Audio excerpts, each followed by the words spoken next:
भोजपुरी के तमाम खबर खातिर भोजपुरी प्लाजा चैनल के सब्सक्राइब करी और बेल के घंटी जरूर दबाई। अपने लोगन के बहुत बहुत स्वागत है भोजपुरी प्लाजा यूट्यूब चैनल पे। जी भैया, अपने लोगन के बता दी कि आजकल के समय में विश्व ही कोरोना वायरस से बहुत ही बड़ा संघर्ष कर रहा है। जी भैया, अपने लोगन के ये भी बता दी कि वैसे ही इंडिया में भी संक्रमित के संख्या दिन प्रतिदिन बढ़ते जा रहा है कि जौना समय में भोजपुरी के कुछ कलाकार लोग अनुदान देवे के लिए आगे बढ़ रहा है। तो जी भैया, अपने लोगन के बता दी कि इंडिया में अभी 2000 से ज्यादा क्रॉस हो गए है कि संक्रमित के संख्या और दिन प्रतिदिन बढ़ते जा रहा है। ये लॉकडाउन के सिचुएशन में फिर भी भोजपुरी के कुछ कलाकार लोग हैं जो कि आगे कदम बढ़े जो में सबसे पहले अक्षरा सिंह जी।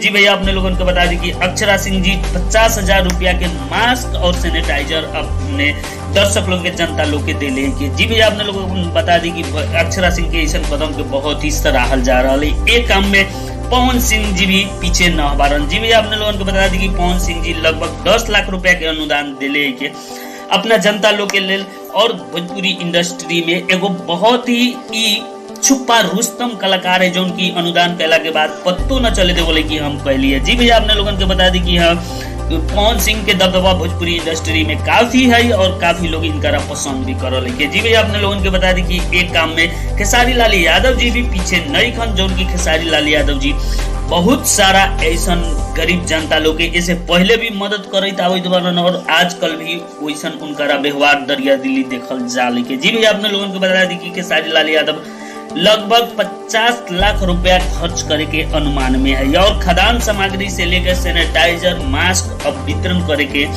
तैयारी में है। जी भैया, अपने लोगों को बता दी कि खेसारी लाल यादव जी खुद ऐलान कर कि वो अपना दर्शक लोग के काफी सारा सामान के व्यवस्था में लागल छन और अपने के तुरंत ही देखे के मिली कि खेसारी लाल यादव जी का मदद करी छन अपने दर्शक के अनुमान में कही कि 50 लाख के लगभग हेल्प करे वाला है। क्या कि ये से पहले भी बाढ़ पीड़ित लोग के खेसारी लाल जी बहुत सारा मदद कर ले जो में 25 लाख रुपया और मुजफ्फरपुर विमान कांड में की कुंटल ग्लूकोज हर एक दिन देवे के वादा कर ले जो पूरा भी कलन। तो चलते चलते वीडियो के कर दे लाइक, चैनल पे आयल बारी तब चैनल के कर दे सब्सक्राइब। जय हिंद, वंदे मातरम।